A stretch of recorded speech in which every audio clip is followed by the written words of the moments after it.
Now, hello students. Now we are going to discuss a topic of magnetic effect of electric current. The name of the topic is moving coil galvanometer. Moving coil galvanometer. It is also abbreviated as MCG, and it is an early model of galvanometer. Remember that in your lab, the name of the galvanometer which are you using is known as Western type galvanometer. It is a Western type galvanometer. The galvanometer which are using in your lab is known as the Western type galvanometer. It is the compact form of the moving coil galvanometer, but it is a early form of galvanometer by which you can better understand what is the working theory and what is the use of this galvanometer. So first of all, we discuss what is the use of this galvanometer. Children, galvanometer is a highly sensitive device which can use to detect small value of current. It is used to detect the small value of current. You can also measure the small value of current in the term of angle. Okay, so basic use is used to detect the small value of current. Now, what is the working principle? On which principle it works? The working principle is, as we in last lecture we understand, a torque acting on a current carrying loop. We know that when a loop is placed, when a current carrying loop is placed in a magnetic field, it will experience a torque. If I place a current carrying loop in a magnetic field B, and the current is I, and the area of loop is A, and the number of turns in the loop is N, then there will be a torque acting on this loop, and the formula of this torque is equal to bina sine theta. This one is a formula for the torque, tau is equal to bina sine theta. So the basic working principle of the moving coil galvanometer is, when a current carrying coil is placed in a magnetic field, it will experience a torque. Okay, so remember this principle. So I written the principle: when a current carrying loop placed in a magnetic field, it experiences a torque. When a current carrying loop is placed in a magnetic field, it will experience a torque. That is the basic principle, working principle of moving coil galvanometer. Now, before starting to discuss what is the construction of this moving coil galvanometer and how it works, okay, first we must understand about the spring.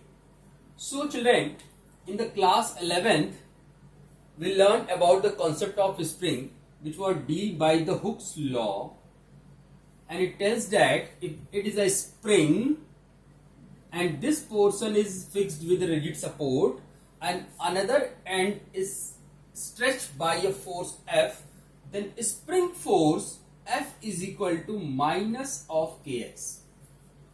This is the applied force and this is the spring force. Spring force is equal to minus of Kx. And children, what is the value of K? K is here spring constant. It is known as the spring constant. And what is the X? X is the displacement. X is the displacement.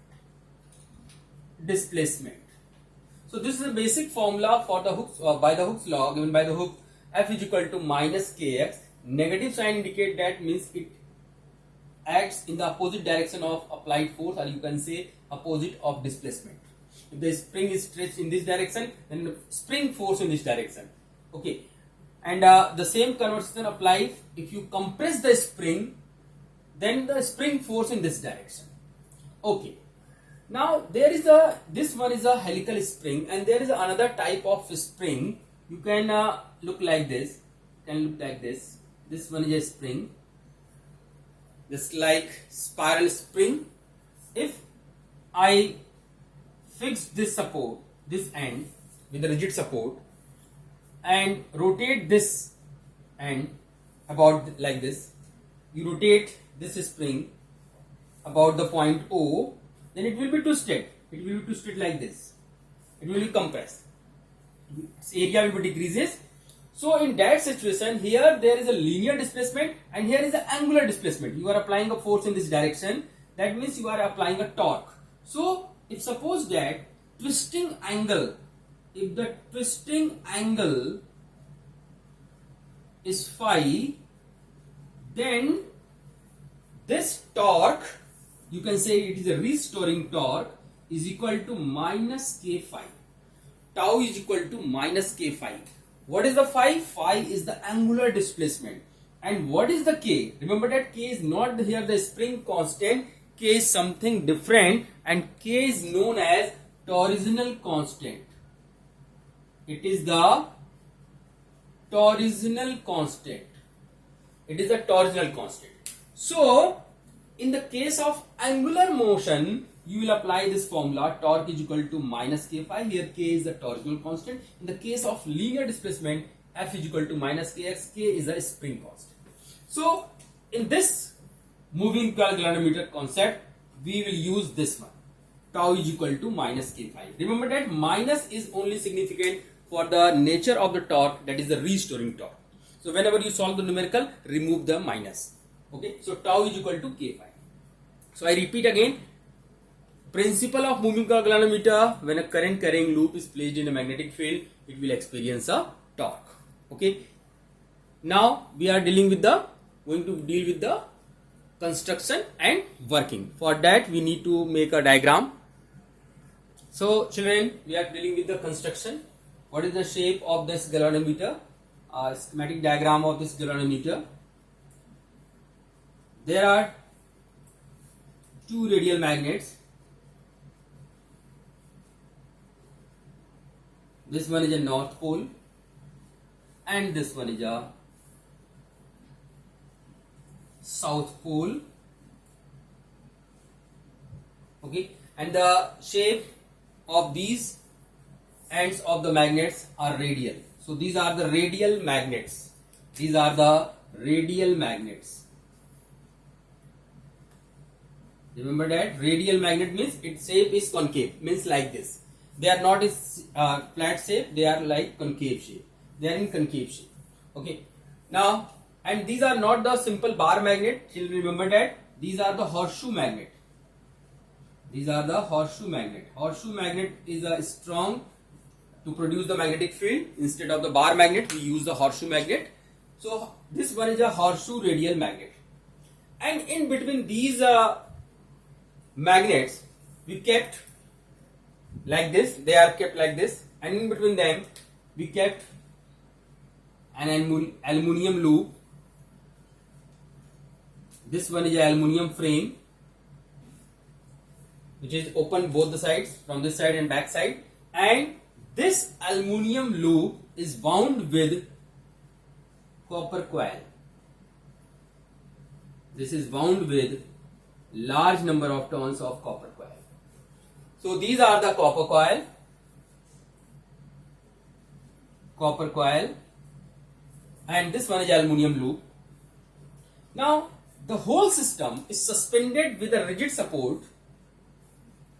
This one is a rigid support, rigid word, with the help of a strip which is made of phosphor bronze. It is a phosphor bronze. Phosphor bronze is an alloy. So this is hanged by a strip wire phosphor bronze. Why we use the phosphor bronze? We will discuss later on. Now the lower end is fixed, soldered with a hair spring like this.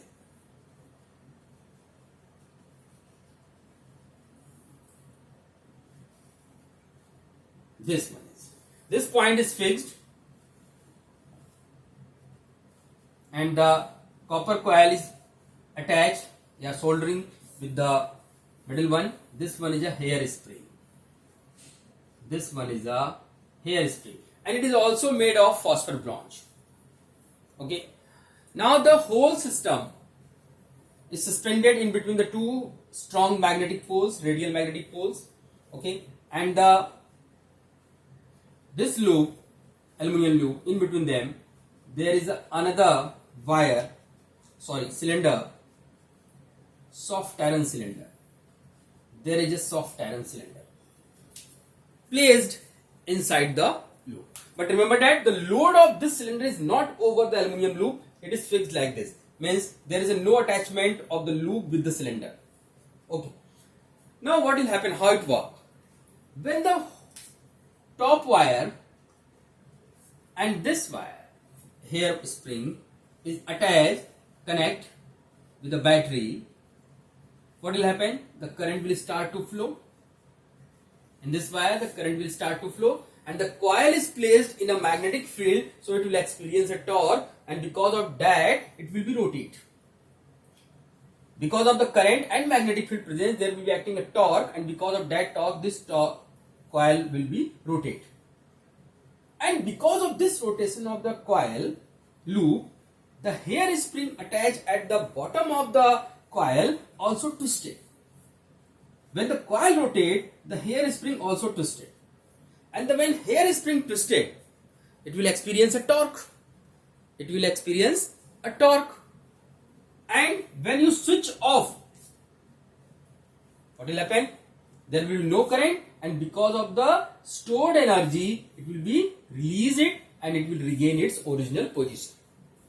So the role of the hair spring is here, it can provide a restoring torque. Because of that, when the switch off, the coil remains its original position. Okay, so you can understand how it works. Now there is a diagram given in your NCERT book. The diagram is slightly different than this diagram. So I repeat it again. This one is a radial horseshoe magnet. This one is aluminium loop, which is bound with the large number of copper coil. The top one is attached with a phosphor bronze support with a rigid support, and the bottom one is connected with a hair spring, which is also made of a phosphor bronze. Why its name is hair spring? Because its thickness is very less. It is very delicate. It is very sensitive. But in the NCERT book, the diagram is slightly different. So I can make it also. This one is a front view. If you observe the galvanometer, so from front side, you will observe the like this. If you observe the galvanometer from the top, that means top view, it will look like this. It will look like this. This pole and this pole, north and south pole, and this one is a aluminum coil loop, and over it there is a large number of copper turns, and in between them there is this cylinder shape, and below this one there is I make it a bisected line. This one is a hair spring. And children, there is a needle which is pivoted here. There is a needle. There is a needle. Okay, when the loop start to rotate, the needle rotate and it shows the deflection. Okay, and these are the magnetic field lines. And you remember that because the shape is the radial, so the field lines are radial. Field lines are radial. So this one is a top view diagram, and this one is a front view diagram. Both are same. Okay. Now how it works? So suppose that the area of this loop is A, number of turns is N, area is A, number of turns is N, magnetic field is B, and the current is I. So what about the torque acting on it? Definitely torque is equal to bina sine theta. Bina sine theta. Now what is the theta? For better understanding, theta, what is the theta? See the last lecture, torque acting on a current carrying loop, but I revise again. Theta is what? Theta is the angle between magnetic field and area vector. Theta is the angle between the magnetic field and area vector. Children, here we are using the radial magnetic field. That's why radial magnetic field always perpendicular on area vector. So here we are using 90 degree. Suppose that the question asks why you using the theta 90. The simple answer is because we are using the radial magnetic field, and radial magnetic field is always perpendicular on the area vector. So that's why theta is 90. So we get the maximum torque, tau is equal to B now. This one is a magnetic torque which is acting on this loop. Now children, because of this magnetic torque, the spring, as I told you earlier, the spring get twisted. Suppose that the twisting is phi, then tau is equal to what? It will be k phi. And k is what? It is the torsional constant. So this one is a mechanical torque and this one is a magnetic torque. And this mechanical torque produced by this magnetic torque, so mathematically they will be equal. So I compare both. When I compare, what we get? K phi is equal to B. K phi is equal to B. So children, when K phi is equal to B, so phi by I is equal to BNA by K. It is a very important term in the sense of the moving coil galvanometer. Phi by I is called as current sensitivity. Current sensitivity. It is known as the current sensitivity. So remember that whenever you design or you make a moving coil galvanometer, then always keep in your mind the galvanometer should high current sensitivity. Should high current sensitivity. Now how can you increase? We'll discuss.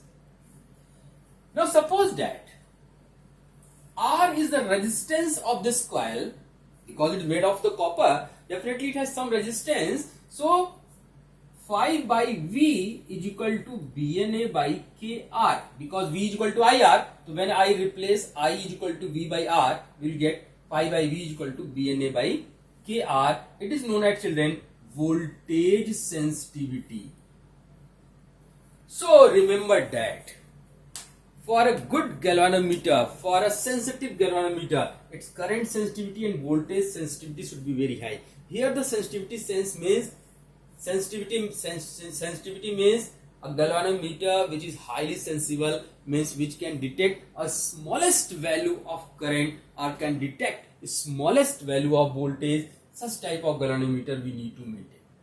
So children, we need high current sensitivity and high voltage sensitivity. For that purpose, we having the different options. First, we increase the magnetic field. We can increase the magnetic field. If B increases, both will be increases. And for that purpose, we are using the horseshoe magnet. And also soft iron cylinder inside the loop. This one is a soft iron cylinder. Soft iron cylinder.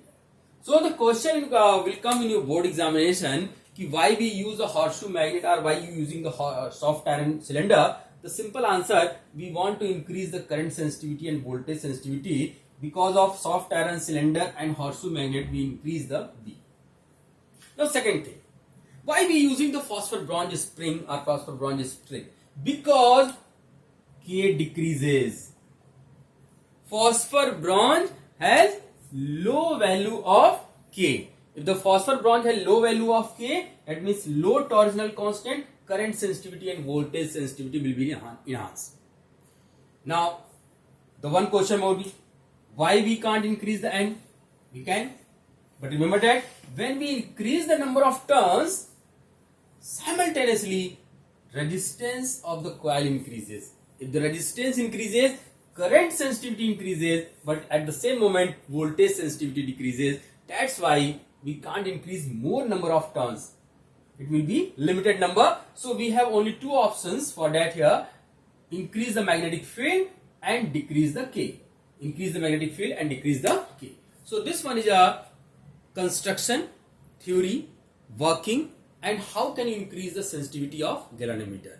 In next lecture, we will discuss how can you convert a galvanometer into an ammeter and into a voltmeter.